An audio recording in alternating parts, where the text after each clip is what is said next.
Sir, ನಾಯಕತ್ವ ಬದಲಾವಣೆ ವಿಚಾರ ಕ್ರಾಂತಿ ಬಗ್ಗೆ ಮಾತಾಡೋ ಸಚಿವರುಗಳು ದಣಿವು ತಗೋಬಾರ್ದು ಅಂತ ಶಿವಕುಮಾರ್ ಅವರು ಸಲಹೆ ಕೊಟ್ಟಿದ್ದಾರೆ ಸರ್. ಈ ರೀತಿ ಚರ್ಚೆ ಮಾಡೋದು ಬೇಡ ಅಂತ.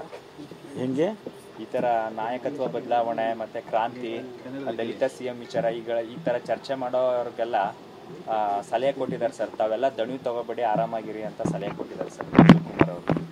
ಅವ್ರು ಕರೆಕ್ಟಾಗಿ ಹೇಳಿದ್ದಾರೆ. ಕರೆಕ್ಟಾಗಿ ಹೇಳಿದ್ದಾರೆ ಅಂತ. ನೀವೇನು ಮಾತಾಡಬೇಡಿ ಅಂತ ತಾಕೀತೇನು ಮಾಡಿಲ್ಲ ಅವರು. ಆದರೆ ಅವರ ಅಭಿಪ್ರಾಯ ಹೇಳಿದ್ದಾರೆ. ಅದೇ ಅಂದ್ರೆ ಯಾರು ಮಾತಾಡಬೇಡಿ, ತಾಕೀತು ಅಧ್ಯಕ್ಷರಾಗಿ ತಾಕೀತು ಕೊಡೋದಕ್ಕೆ ಅವ್ರಿಗೆ ಅಧಿಕಾರನೂ ಇದೆ.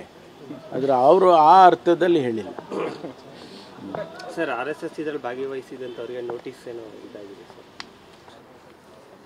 ಸರ್. ಇದು ನಿಮ್ಮ ಇಲಾಖೆಗಲ್ಲ, ಆದ್ರೆ ಚರ್ಚೆ ಆಗ್ತಿದೆ. ಪ್ರಿಯಾಂಕಾ ಅವರು ವಯನಾಡು MP ಅನ್ನುವಂಥ ಕಾರಣಕ್ಕಾಗಿ ರಾಜ್ಯ ಪ್ರವಾಸೋದ್ಯಮ ಇಲಾಖೆಯಿಂದ ವಯನಾಡಿಗೆ ಪ್ಯಾಕೇಜು 3 ದಿನ ಪ್ಯಾಕೇಜು, ಹೊಸ ಪ್ರವಾಸ package Karnataka tourism department ad ಕೊಟ್ಟಿದೆ.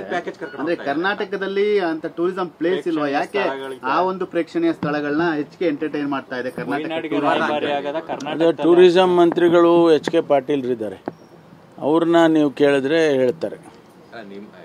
ಪೊಲೀಸಿಗೆ ಕೇಳಿದ್ರೆ ಹೇಳಲ್ಲ ಸರ್. ಪೊಲೀಸೇ ಪವರ್ಲ್ಲ ಸರ್.